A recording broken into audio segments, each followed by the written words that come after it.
वाहिगुरु जी का खालसा वाहिगुरु जी की फतेह। संगत जी, मैं छत्तीसगढ़ वीडियो बाड़ी से जरनैल कौर खालसा बोल रही हूँ। संगत जी, वीडियो बाड़ी में गुरुद्वारे के संघर्ष को हम आगे बढ़ाते हैं। आज मैं जो कुछ भी बताने जा रही हूँ ये सन 2000 से 2005 तक की आप बीती है और ये दिल्ली के 30 हज़ारी कोर्ट में सारा बयान मेरा दर्ज है, बल्कि सन 2018 तक का सारा बयान मेरा दर्ज है। और कोर्ट ने नवीन जिंदल डी.के. भार्गव को आरोपी भी मान लिया है और इन पर एफआईआर दर्ज कर गिरफ्तारी के आदेश हैं। लेकिन इन लोगों ने कोर्ट में पुनर्विचार के लिए याचिका लगाई है और ये लगातार मुझ पर दबाव डाल रहे हैं कि मैं ये केस वापस ले लूं। नवीन जिंदल और डी.के. भार्गव पर लगाए हुए सारे आरोप मैं नकार दूं। इसीलिए ये गुरुद्वारे के कार्यों में भी अड़चन ला रहे हैं। संगत जी, ये लड़ाई सिर्फ मेरी नहीं है, पूंजीपतरा तुमिडी के हर उस व्यक्ति की लड़ाई है जिसे लूटा गया है, जिसे ठगा गया है और नवीन जिंदल की तिजोरी भरने के लिए चुनी हुई सरकार ने हमारे साथ छल किया है। ये लड़ाई एक कौम को बचाने की है, आने वाली नस्लों को बचाने की है। इसलिए मैं आप सबसे विनती करती हूँ कि आप मुझे सपोर्ट करें, इस वीडियो को जितना हो सके लोगों तक शेयर करें ताकि हर व्यक्ति जाग सके। संगत जी, 12 दिसंबर 2000 की घटना के बाद नवीन जिंदल के कर्मचारियों ने, उनके लोगों ने लगातार हम पर दबाव डालना शुरू किया। वो हमें और ज़्यादा परेशान करने लगे। हमारे अपने खेतों और बगीचों में वो हमें जाने से रोकने लगे। लाइनमैन तिर्की, हम बिजली का बिल देकर आते थे, वो फिर भी आकर हमारी लाइट काट दिया करते थे। हमने बिजली के वायर और खंभे अपने खुद के पैसों से खरीद कर लगवाया था।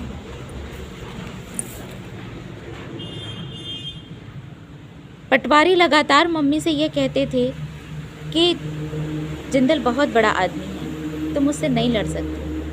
पुलिस वाले मम्मी से कहा करते थे कि तुम जानती भी हो तुम किससे लड़ रही हो।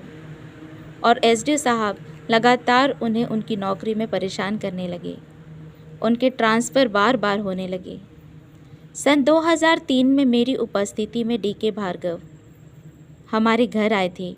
उन्होंने मम्मी से कहा कि आप ज़मीन के पेपर साइन कर दो और ज़मीन हमें बेच दो, नहीं तो आपको बहुत अधिक परेशानी होगी, ज़मीन तो हम ले ही लेंगे। मम्मी ने फिर भी मना कर दिया। इसके बाद नवीन जिंदल सरकारी अधिकारियों और पुलिस अधिकारियों के साथ मिलकर हमें परेशान करने लगे। पुलिस अधिकारी और जिंदल के निजी सुरक्षा गार्ड बिना कारण हमारे घर आने लगे और मम्मी को ज़मीन के पेपर्स पर साइन करने के लिए कहने लगे। मम्मी के मना करने पर वो मेरे साथ भी बदतमीज़ी करने लगे। वो मेरा हाथ पकड़कर मम्मी को धमकी देते थे कि वो मेरे साथ कुछ भी कर सकते हैं। लेकिन फिर भी मम्मी डरी नहीं। हम में से कोई भी नहीं डरा, क्योंकि हमारे लिए हमारी मंजिल हमारा संघर्ष था जो हमारे पापा हमें सिखा कर गए थे।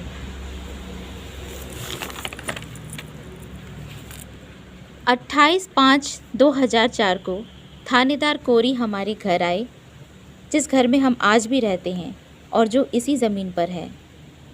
उनके साथ लगभग 150 मज़दूर आए जो जबरन हमारी ज़मीन के बीच से सड़क बनाने का काम करने लगे।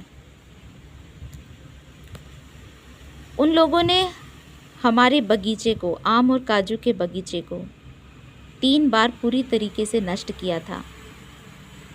हर गर्मी में वो बगीचे में आग लगा दिया करते थे और मम्मी फिर से दोबारा बगीचा लगाया करती थी।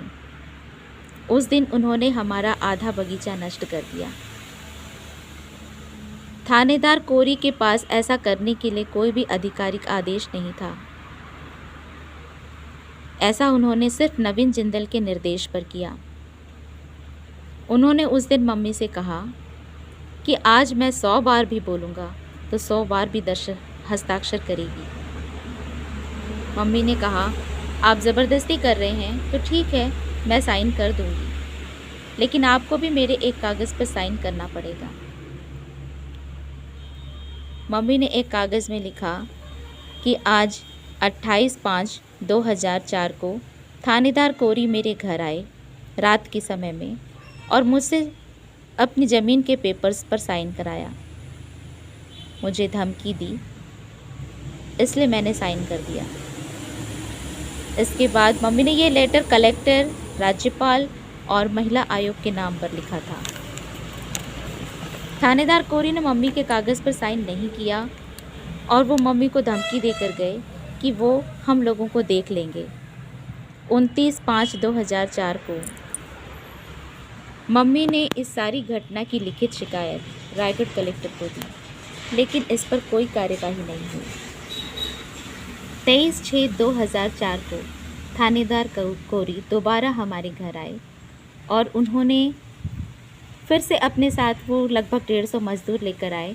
साथ में 2 गाड़ी पुलिस भी लेकर आए, जिसमें एक गाड़ी लेडीज़ पुलिस थी और दूसरी गाड़ी जेंट्स पुलिस थी, जो सभी पुलिस गन के साथ और डंडों के साथ थे।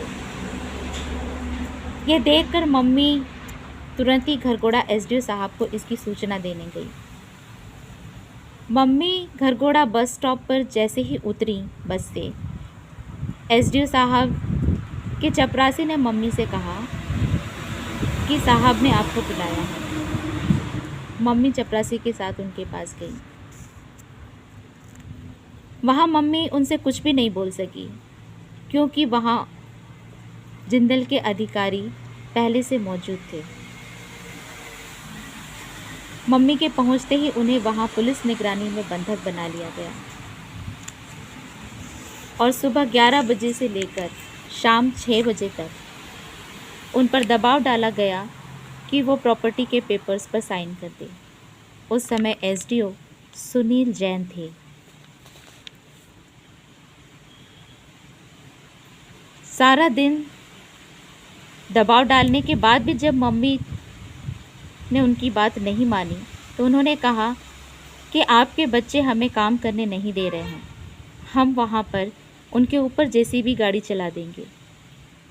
मम्मी ने कहा कि नहीं, मेरे बच्चों को मेरे पास ला दो और आपको जो करना है आप कर लो। तब एक पुलिस वाले की वॉकी टॉकी से मेरी बात कराई गई और पुलिस की गाड़ी में ही बैठा कर हमें घरघोड़ा एसडीओ ऑफिस ले जाया गया। वहाँ जाकर हमने मम्मी की जो हालत देखी, वो सीन मैं कभी भी भूल नहीं सकती। और वो सीन ही है जिसकी वजह से मैं आज भी सरकारी अधिकारियों और पुलिस वालों की नीयत पर खुलकर बोल पाती हूँ। उस दिन मैंने महसूस किया कि हमारे देश में सरकारी अधिकारी की कुर्सी पाने के लिए एक इंसान को अपने अंदर के इंसान को ख़त्म करना होता है, नहीं तो वो उस कुर्सी का हकदार नहीं हो सकता।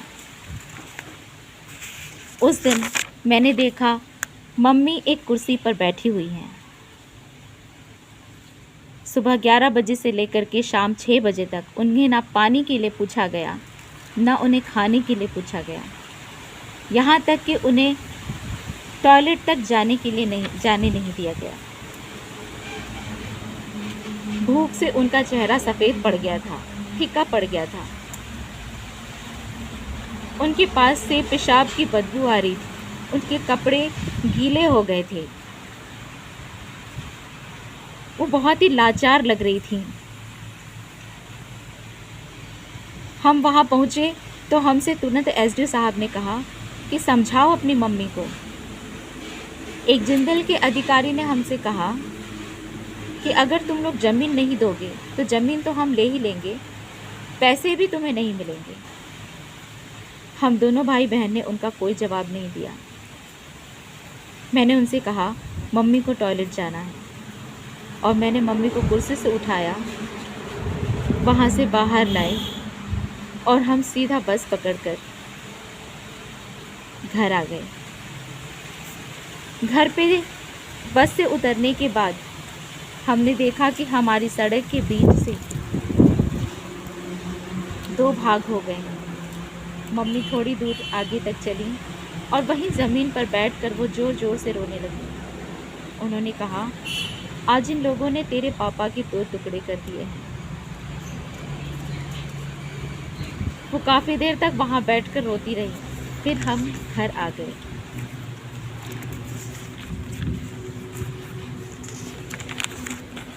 हमने इस बात की शिकायत प्रधानमंत्री, राष्ट्रपति, मुख्यमंत्री, सभी केंद्रीय मंत्री और अपने विधायकों को, इसके लिए हमने मदद मांगी, लेकिन कहीं से भी हमें कोई मदद नहीं मिली।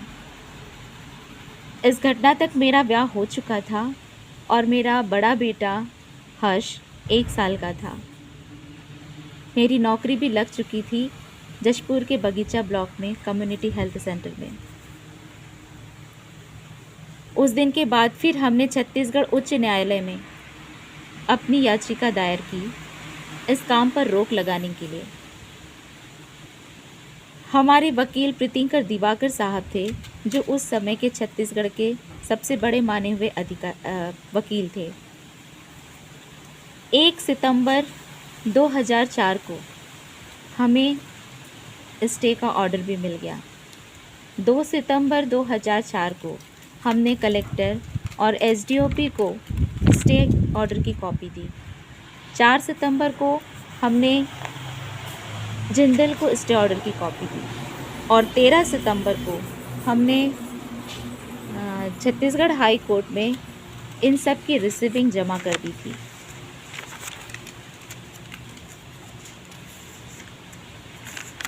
इसके बाद 28 सितंबर को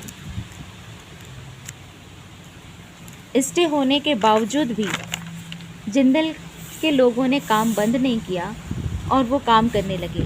29 सितंबर को हमने इसकी शिकायत पुलिस थाने में दी। 29 सितंबर को ही जिंदल के लोगों ने हमारी ज़मीन पर बिजली के लिए अपने केबल वायर बिछाए। 30 सितंबर को हमने फिर थाने में शिकायत दी, लेकिन हमें थाने से भगा दिया गया। 12 अक्टूबर 2004 को हमारी ज़मीन पर हमारे लगे हुए बिजली, सरकारी बिजली के खंभे और वायरों को जिंदल ने उखाड़ दिया, नष्ट कर दिया। थाने में हम फिर रिपोर्ट देने गए, लेकिन हमारी रिपोर्ट किसी ने भी नहीं ली और हमें वहाँ से भगा दिया। उस पर कोई कार्य नहीं हुआ। हमें कोई भी मदद करने वाला नहीं था, कहीं से भी हमें कोई सहायता नहीं मिल रही थी। इसके बाद हमने चक्का जाम के लिए सूचना दी कि हम अब चक्का जाम करेंगे। तब जिंदल के एक अधिकारी संतोष पांडे ने हमें जान से मारने की धमकी दी। 14/4 ये घटना 12 मार्च 2005 की है। 14/4/2005 को सब स्टेशन में, कुंजीपत्रा सब स्टेशन में मेरे भाई प्रवीण को जिंदल के अधिकारियों ने बुलाया। वहाँ उसे मारा, पीटा और मम्मी को ज़मीन बेचने के लिए राज़ी करने के लिए उससे कहा। 15/4/2005 को संतोष पांडे हमारे घर आए और उन्होंने एक समझौता पत्र तैयार कराया। उन्होंने कहा कि आपको सरकारी बिजली नहीं दे सकते, लेकिन जब तक ये केस चल रहा है आपको बिजली हम देंगे, क्योंकि हम बिजली के बिना पानी के लिए तरस गए थे। हम बहुत परेशान हो गए थे, इसलिए मम्मी ने यह समझौता मान लिया और तब से लेकर के आज तक हमें जिंदल अपनी बिजली देता है। लेकिन जब उसकी मर्जी होती है वो बिजली काट देते हैं। हमारे घर से ही सरकारी बिजली के वायर जाते हैं, लेकिन हमें सरकार बिजली नहीं देती। और जब मन करता है वो हमारी बिजली काट देते हैं। सन 2005 में भाई के रोज़गार के लिए हमने एसटीडी पीसीओ लगाया था और एक ढाबा उसके लिए खोला था जिससे उसका रोज़गार चलता था। कलेक्टर विश्वकर्मा हमारे घर आए और उन्होंने वो ढाबा और एसटीडी पीसीओ तोड़वा दिया। संगत जी, ये सन 2000 से लेकर के सन 2005 तक की हमारी आप बीती। किसानी आंदोलन सिंघू बॉर्डर पर जाने के बाद मुझे सिक्खी के बारे में पता चला। मैं सिंगनी से थी और मुझे आज गुरु ग्रंथ साहिब जी की शिक्षा पर मुझे यकीन है, मुझे विश्वास है, जो मुझे अंदर से मजबूत करती हैं और मुझे विश्वास दिलाती हैं कि ये जो अन्याय की लड़ाई है इसे हम जीतेंगे।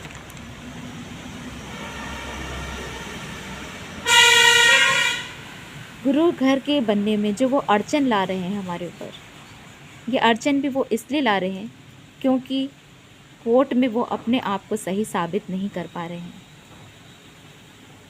वो दबाव मुझ पर इसलिए डालते हैं ताकि मैं उन पर किए हुए केसों को वापस ले लूं, लेकिन मैं ये केस वापस नहीं लूँगी। 29 सालों से रखे हुए संघर्ष को मैंने अपनी पूरी ज़िंदगी लगा दी है। मैं ये लड़ाई लड़ूंगी और मैं जानती हूँ कि मेरा अकाल पुरख मेरे साथ है। मैं जीतूंगी। वाहिगुरु जी का खालसा, वाहिगुरु जी की फतेह।